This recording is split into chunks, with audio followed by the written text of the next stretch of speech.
Hormuz প্রণালী বন্ধ না করার বিষয়ে ইরানকে রাজি করানোর জন্য চীনের প্রতি আহ্বান জানিয়েছে যুক্তরাষ্ট্র। দেশটির পররাষ্ট্রমন্ত্রী মার্কো রুবিও ফক্স নিউজকে এই কথা জানিয়েছেন।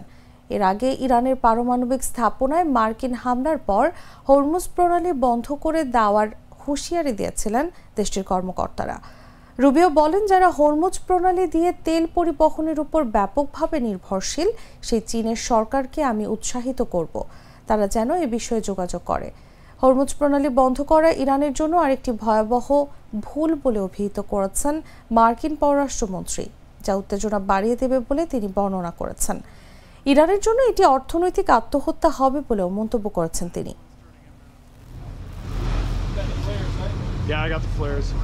252 WCO track.